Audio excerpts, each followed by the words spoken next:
Pay attention to 16-year-old Skylar Neese climbing out of her bedroom window in Star City, West Virginia. She was wearing a hoodie and jeans. She walked across the parking lot toward a waiting car. She is sneaking out to meet her two best friends, Shelia and Rachel, who are waiting in the car. She thinks they are going joyriding, but she has less than 30 minutes to live. She had no idea that hidden in that car were kitchen knives, bleach, cleaning supplies, and a shovel. She had no idea that her two best friends had spent days planning how to kill her. She had no idea that when they told her they were going to smoke weed in the woods, they were actually driving her to a pre-selected burial site. This is the story of how friendship became fatal. And this is the story of the two girls who stabbed their best friend over 50 times. Skylar Annette Neese was the only child of Mary and Dave Neese.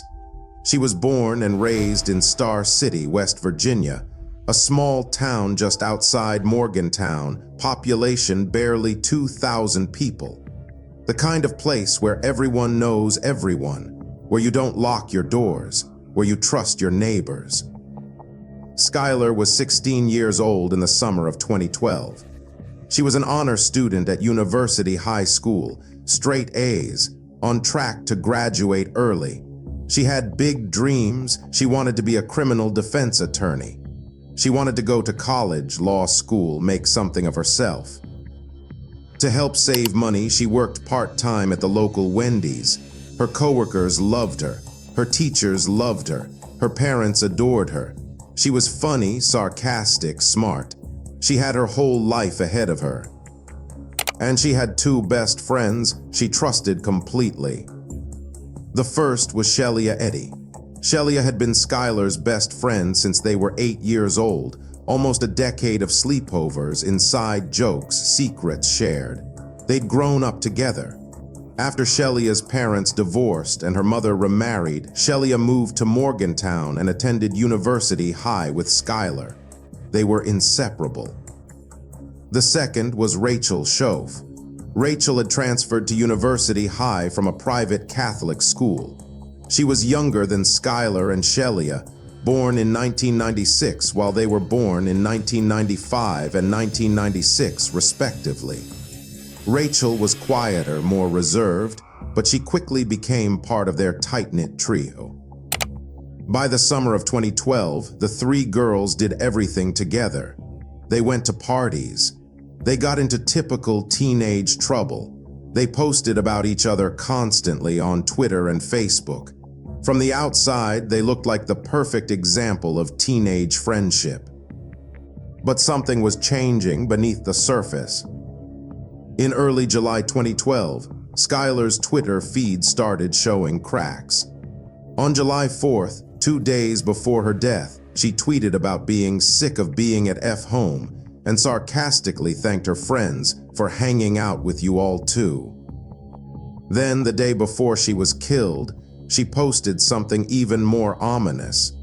You doing S like that is why I can never completely trust you. Who was she talking about? What had happened?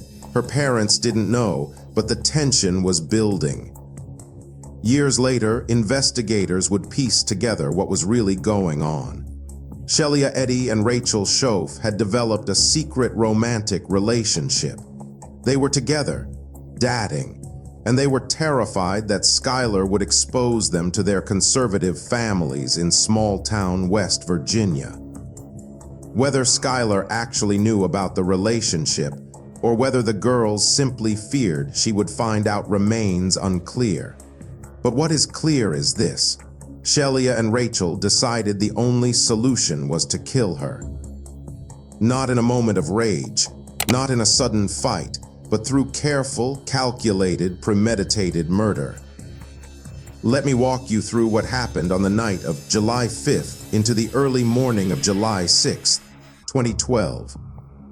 Skylar had worked the evening shift at Wendy's. She came home around 11:00 p.m., tired from a long shift. She went to her room in the apartment she shared with her parents. She texted with friends. She scrolled through social media. Everything seemed normal.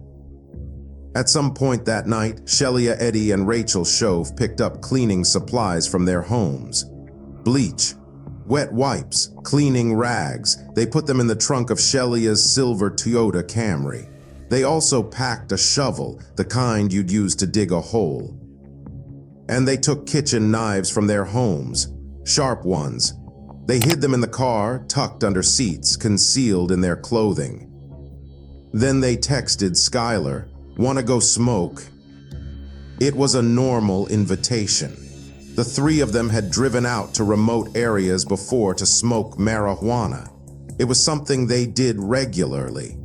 Skylar had no reason to suspect anything was different about this particular night. At approximately 12:30 a.m. on July 6th, Skylar quietly opened her bedroom window. She climbed out, something she'd done before when sneaking out to meet friends. The apartment complex security camera captured her walking across the parking lot toward Shelia's waiting car. She got in the back seat. Rachel was in the passenger seat. Shelia was driving. If only Skylar had looked in the trunk. If only she'd noticed how nervous Rachel seemed. If only she'd seen the look that passed between Shelia and Rachel when she got in the car. If only she'd trusted her instincts from those tweets, "I can never completely trust you." But she didn't. She trusted her best friends. They drove for about 30 minutes heading toward the Pennsylvania border. They ended up in Wayne Township, Greene County, Pennsylvania, a remote wooded area the girls had been to before. It was isolated. No houses nearby, no streetlights, just trees and darkness. They parked the car and got out. The plan, they told Skylar, was to smoke and hang out like they always did. The three girls walked a short distance from the car into the woods. They were talking, laughing, acting normal. Skylar had no reason to be afraid. These were her best friends, the people she'd known for years. Then Shelia said she'd forgotten something in the car. A lighter, maybe, some excuse. Skylar turned her back to walk toward the car. And that's when they counted. 1, 2, 3. On 3, Shelia, Eddie, and Rachel Schoaf attacked. They pulled out the kitchen knives they'd hidden and began stabbing Skylar from behind. Skylar fought back. She fought hard. Despite being ambushed and outnumbered, she managed to struggle to fight for her life. She even stabbed Rachel in the ankle during the fight, a wound Rachel would later have to explain away. But 2 against 1, both armed with knives, in the middle of the woods with no one around to hear her scream. Skylar never had a chance. They stabbed her over 50 times, in her back, in her chest, in her neck. They didn't stop until she stopped moving. When it was over, Shelia and Rachel stood over their best friend's body and tried to figure out what to do next. They'd brought a shovel to bury her, but when they tried to dig, the ground was too hard and rocky. They couldn't create a grave deep enough. So they improvised. They dragged Skylar's body further into the woods. They covered her with branches, dirt, and leaves, anything they could find to hide her. Then they went back to the car and changed into clean clothes they'd brought. They used the bleach and wet wipes to clean their hands, their shoes, the trunk of the car. Then they drove home. They went to sleep. And the next morning they woke up and pretended like nothing had happened.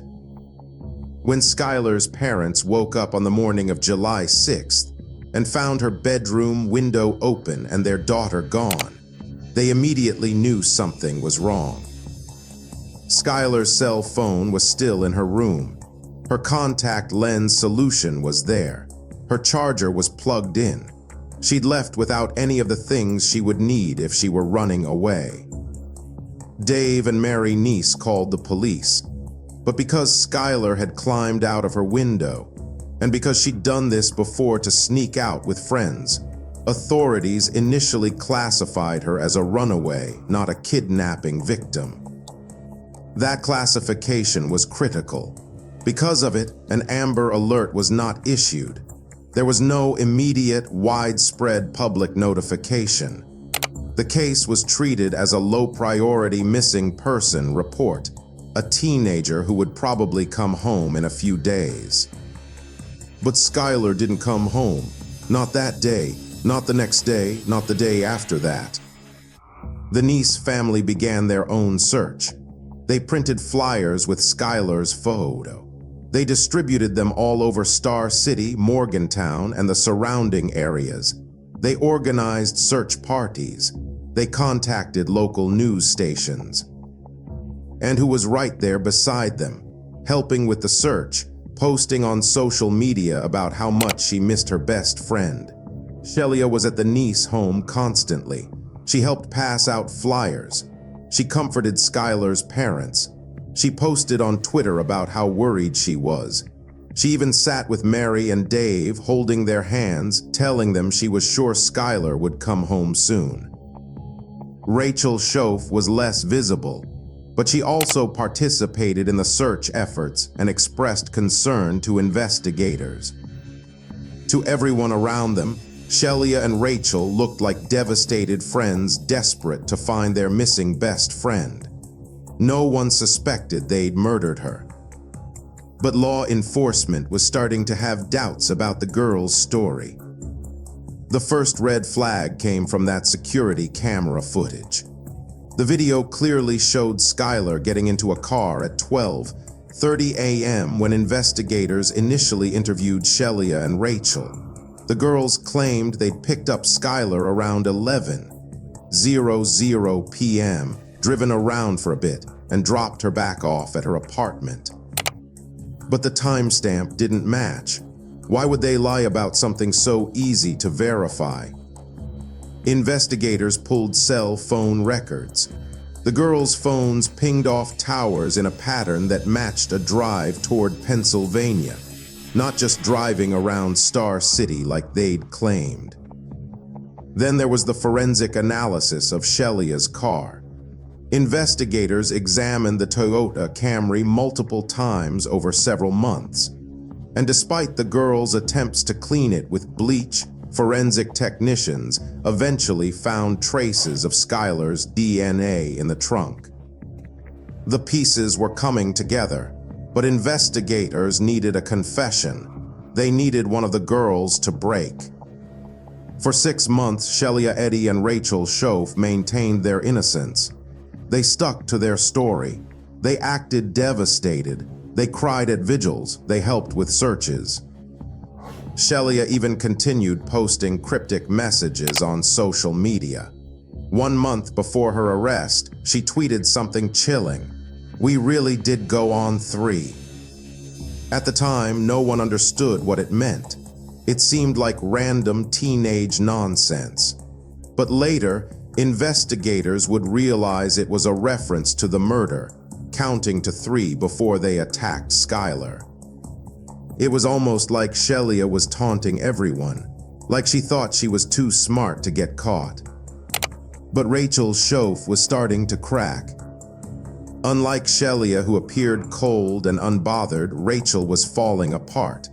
The guilt was eating her alive. She was having nightmares. She was barely sleeping. She was constantly anxious, looking over her shoulder, jumping at every knock on the door. By late December 2012, 6 months after the murder, Rachel was on the verge of a complete breakdown. On January 3rd, 2013, it finally happened. Rachel Schoaf contacted her attorney and told him she needed to talk to police. She couldn't keep the secret anymore. The weight of what she'd done was crushing her. She confessed everything. She told investigators about the plan, about the knives and the bleach in the trunk, about the drive to Pennsylvania, about counting to 3, about stabbing Skylar over 50 times, about covering her body with branches and leaves. And most importantly, she told them where to find the body. She agreed to lead investigators to the remote wooded area in Wayne Township, Pennsylvania, about 30 miles from Star City, where they'd left Skylar's remains 6 months earlier. When asked why they did it, Rachel gave an answer that shocked investigators. "We didn't want to be friends with her anymore." That was it. That was the motive. They murdered their best friend because they didn't want to be friends with her.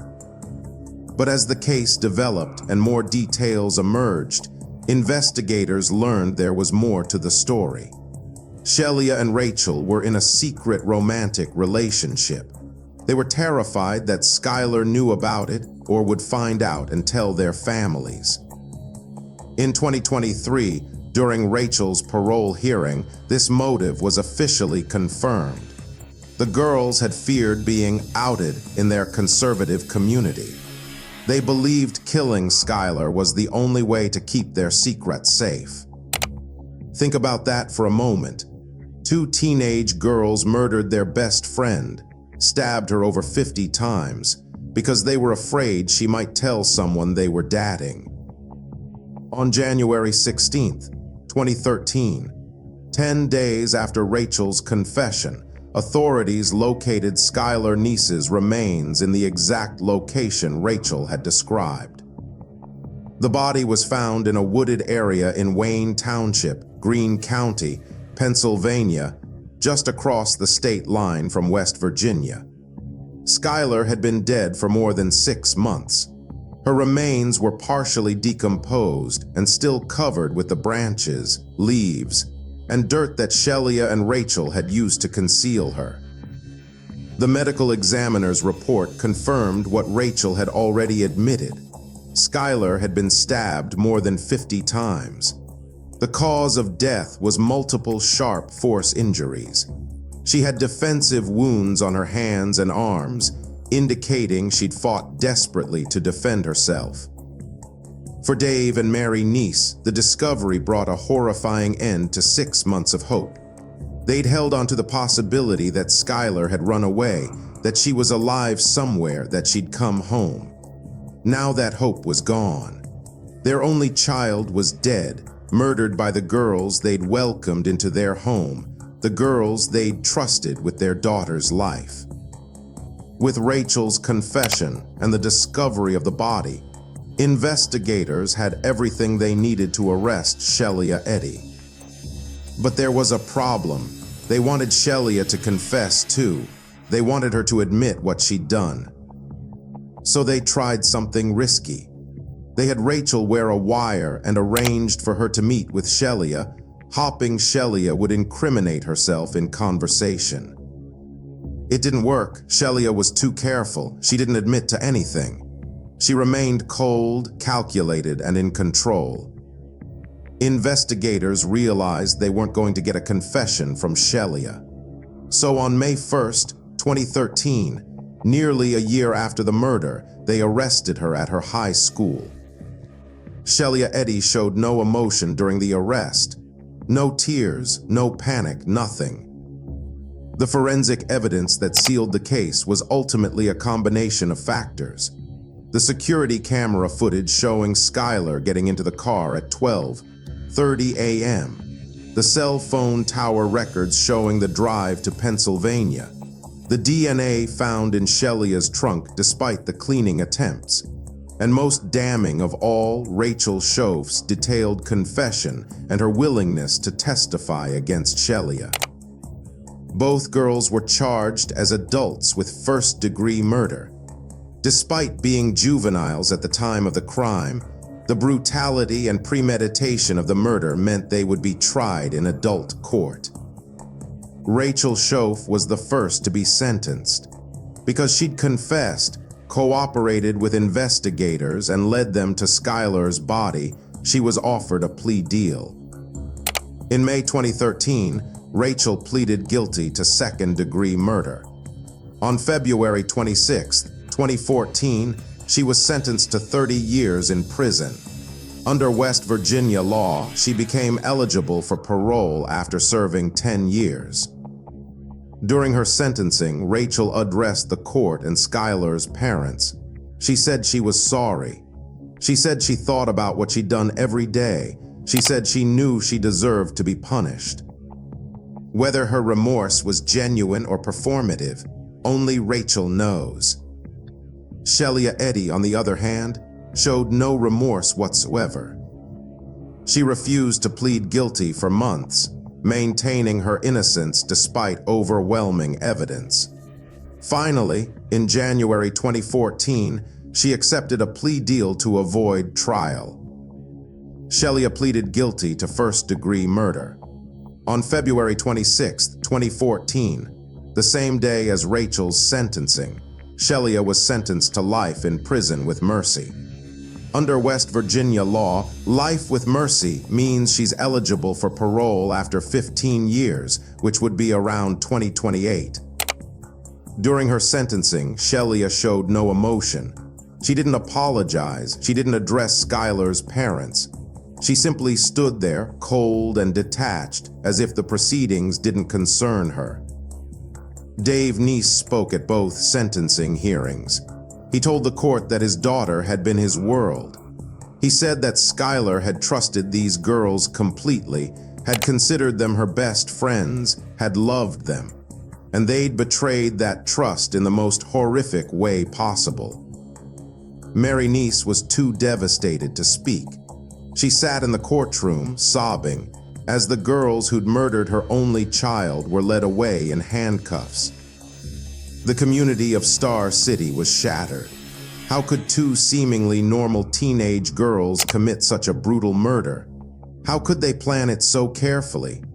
How could they participate in the search, comfort the family, and act devastated, all while knowing exactly where Skylar's body was?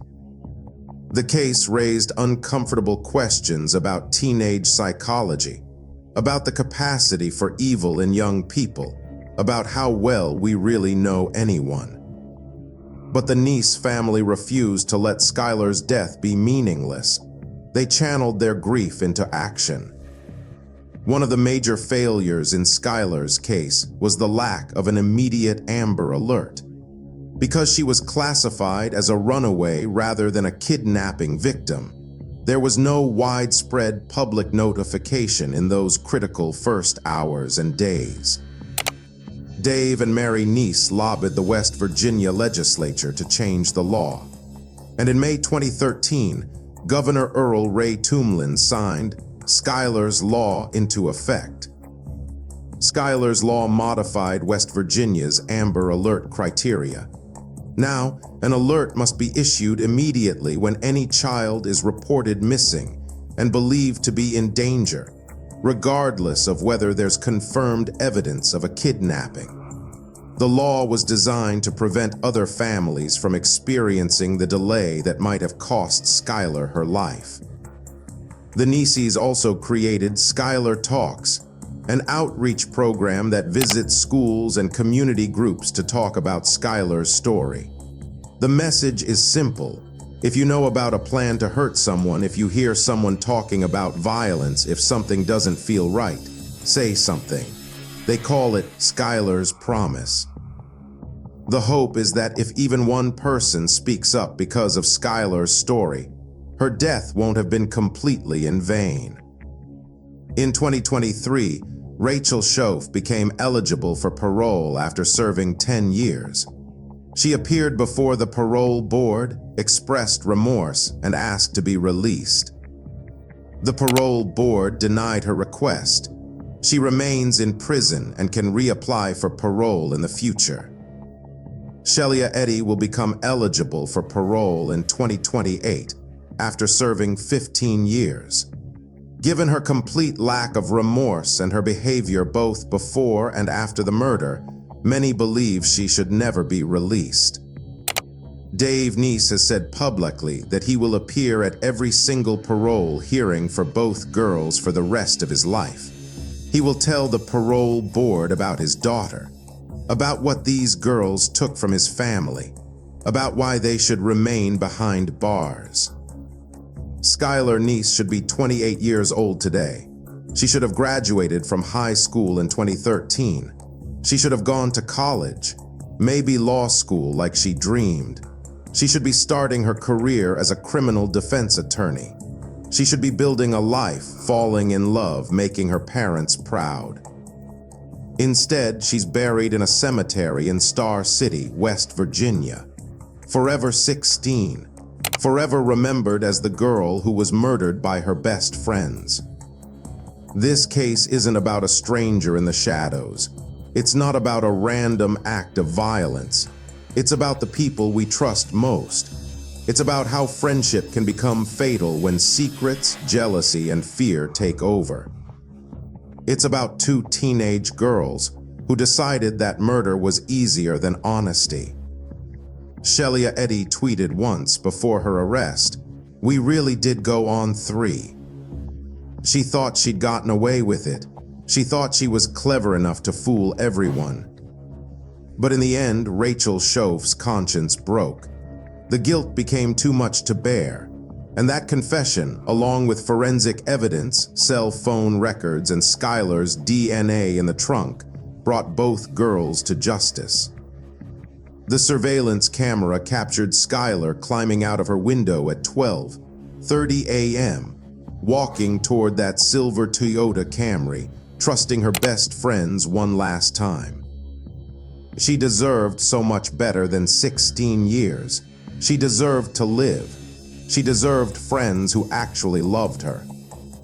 And Dave and Mary Neese deserved to watch their daughter grow up. Instead, they visit a grave. They run an outreach program. They fight to keep their daughter's killers behind bars. That's not closure. That's not justice, not really.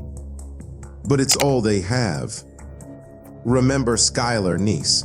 Remember that she wanted to be a lawyer. Remember that she was smart, funny, ambitious. Remember that she was loved. And remember that sometimes, the most dangerous people aren't strangers. Sometimes they're the ones who count to 3.